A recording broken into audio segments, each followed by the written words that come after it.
Oke, kita mulai video kali ini. Halo guys, welcome back to another video. Perkenalkan, nama aku Filbert. Jadi, aku adalah awardee dari LPDP. Aku daftar di gelombang LPDP 1 dan 2 pada tahun 2024.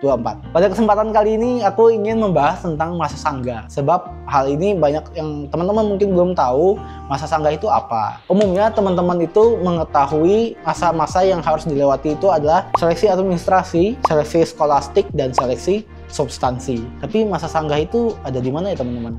Ya, jadi masa sanggah itu ada di seleksi administrasi dan skolastik di antara kedua itu. Pada tahun ini, LPDP 2025, masa sanggah itu berada pada tanggal 8 Maret sampai 10 Maret 2025. Dan hal itu lumayan singkat karena itu berada di hari Sabtu, Minggu, dan Senin. Nah, kita langsung aja, masa sanggah itu apa sih? Masa sanggah itu adalah bagi teman-teman yang daftar di LPDP dan telah melakukan submit di seleksi administrasi, tetapi kalian dinyatakan ditolak karena mungkin berkas yang tidak asli atau berkasnya tidak sah sehingga kalian ditolak. Oke, lalu masa sanggah ini berguna untuk melakukan verifikasi data kalian. Sebab begini, LPDP dalam melakukan verifikasi data kita itu menggunakan tenaga manusia dan masih saja terdapat human error. Makanya kita dapat melakukan sanggah. Di sini aku ambil dari konten dari LPDP juga, yaitu masa sanggah itu anggapannya ada tentara gitu ya, melindungi kita yang lagi tidur. Lalu tentaranya itu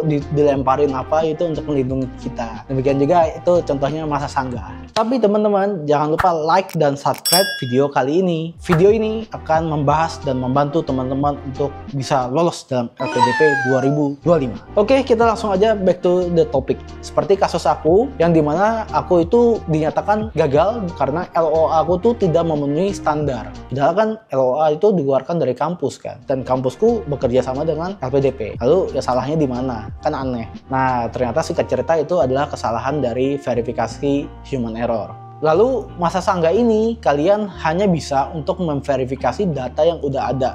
Jadi bukan mengupload data baru begitu. Contoh, di mana kalian misalkan kalian upload sertifikat TOEFL kalian, tetapi kalian menyadari bahwa sertifikat TOEFL kalian itu udah expired atau TOEFL kalian itu tidak memenuhi syarat dari LPDP. Lalu kalian karena keburu waktu submit berkas pada tanggal 17 Februari, kalian upload berkasnya seadanya aja. Dan ternyata kalian ketolak. Lalu kalian tes lagi, ternyata berhasil kan dengan data yang baru dan lain sebagainya. Nah, itu tidak diperbolehkan teman-teman. Jadi masa sanggah ini adalah kalian murni hanya melakukan verifikasi terhadap data yang kalian upload di tanggal 17 Februari 2025. Oke, paham kan sampai di sini bahwa masa sanggah itu adalah kita protes kepada LPDP.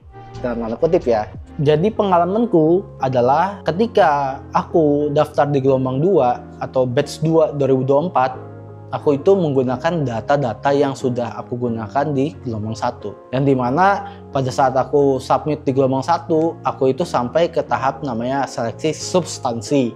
Yang dimana berarti aku sudah lolos seleksi administrasi kan. Tetapi dengan data berkas yang sama, dengan ketentuan LPDP yang sama, aku melakukan upload ulang lagi data-data yang ada. Ternyata LOA aku ditolak. Dengan alasan dari LPDP bahwa LOA aku itu tidak sesuai dengan ketentuan LPDP, yaitu tidak spesifik. Padahal LOA aku itu diterima di gelombang 1, batch 1, 2024. Terus yang kedua, tempatku kuliah itu rekanan dari LPDP juga gitu kan. Yang dimana menurutku kurang masuk akal aja, kenapa bisa ketolak gitu kan. Apakah aku yang salah atau bagaimana? Akhirnya aku melihat kayaknya di sini ada yang aneh deh, yaitu verifikasi dari manusianya, yaitu human error. Sehingga aku melakukan masa sanggah. Nah, di dalam masa sanggah itu aku tuh bingung teman-teman, karena aku tuh baru pertama kali melewati masa sanggah ini.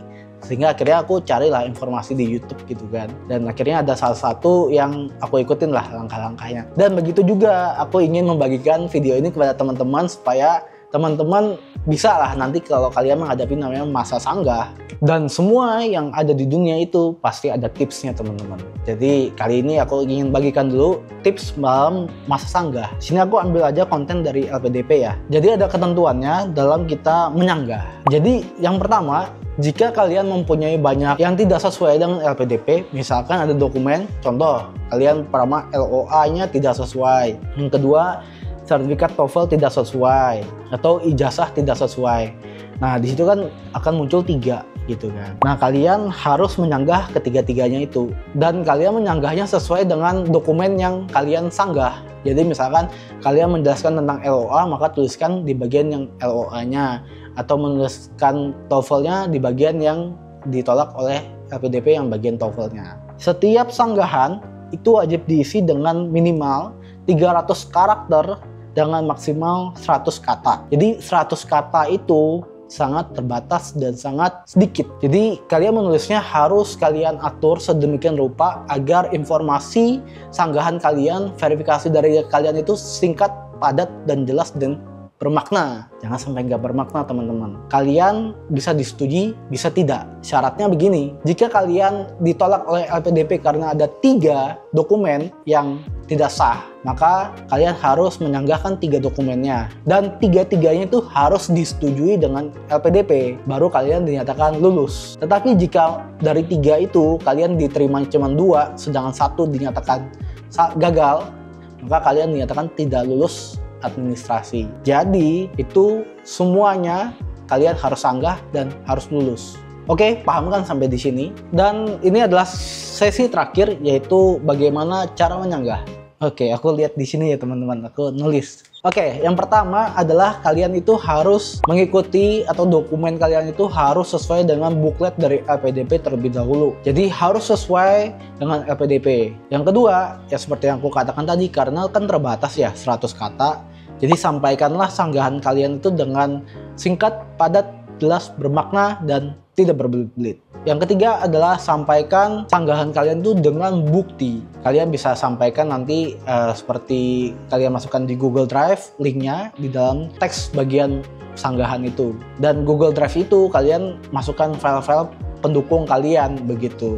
Nanti aku contohin habis ini apa yang aku lakukan ketika aku melewati namanya masa sanggah. Dan yang terakhir, kalian harus ingat, link kalian Google Drive-nya harus di open public supaya orang yang ngecek masa sanggah itu bisa membuka Google link kalian. Dan ini adalah contoh dari masa sanggah yang aku tuliskan supaya aku bisa lolos. Oke, ini contohnya yang pertama. Di sini kalian akan melihat ya, ada dokumen tidak sesuai kriteria. Ini yang aku jelaskan tadi, misalkan kalian ada namanya LOA atau TOEFL atau ijazah. Jika tidak sesuai dengan kriteria LPDP, maka akan muncul di bagian kirinya ini. Lalu, alasan tidak sesuai kriteria ini dituliskan oleh LPDP. Di sini dituliskan bahwa LOA unconditional dan atau surat penelitian studi mencantumkan tanggal intake yang tidak spesifik sesuai ketentuan dari LPDP. Nah, di sini aku menyanggah karena ini kan semua kan dari kampusku ya, dan kampusku itu rekanan juga dengan LPDP dan banyak juga alumni dari LPDP.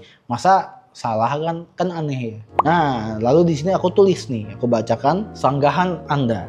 Ini yang aku tulis. Ketentuan LOA di buklet LPDP dalam kurung lampiran 1 dan lampiran 2. Nah, lampiran 1 dan lampiran 2 ini aku melampirkan ketentuan LOA dari LPDP yang ada di bukletnya, aku highlight gitu kan. Lalu aku screenshot, aku masukkan ke Google Drive. Itu aku tuliskan tidak ada ketentuan yang mengatur seperti apa spesifiknya. Pengaturan tanggal terlihat pada lampiran 1 bahwa jika LOA dengan waktu studi yang tidak sesuai dengan ketentuan LPDP wajib melampirkan surat keterangan tunda kuliah, dan di sana aku sudah melampirkan surat keterangan tunda kuliahku yang dikompil dengan LOA. LOA saya mempunyai tanggal studi bulan Februari 2024. Nah, karena waktu itu aku kan daftarnya kan kuliah S3 aku di LOA-nya Februari 2024. Tapi aku baru keterima LPDP di batch 2 dan aku masuk di Februari 2025. Berarti kan 1 tahun. Namun saya juga upload SKTK yang berlaku untuk intake Agustus 2024 atau Februari 2025. Nah, itu aku lampirkan di lampiran 4, di mana kata atau merujuk pada penggunaan di salah satu waktu. Jadi LOA aku itu dengan SKTK-nya kan ada kata atau ya di sana di SKTK aku itu bisa digunakan di salah satu waktu begitu. Pada LPDP ini saya mendaftar perkuliahan di bulan Februari 2025. Sedangkan saya menilai tidak ada peraturan yang saya langgar karena kan memang SKTK aku juga Februari 2025 kan. Jadi apa yang salah? Berikut ini link lampirannya. Di situ aku lampirkan link aku berupa lampiran aku dari lampiran 1 sampai dengan lampiran 5. Lalu jika sudah aku submit di sana. Nah, di sini kalian lihat juga ternyata aku lolos waktu itu administrasinya, puji Tuhan, dan aku ikut di substansi dan itu menandakan administrasiku tuh diterima. Jadi di sini ada human error. Sekian dari video kali ini. Buat kalian semangat terus, jangan pernah menyerah karena perjuanganmu akan terbayar. Klik like dan subscribe jika kalian suka video kali ini. See you guys on the next video. Aku digigitin nyamuk guys. Kita berburu dulu apakah ada nyamuk.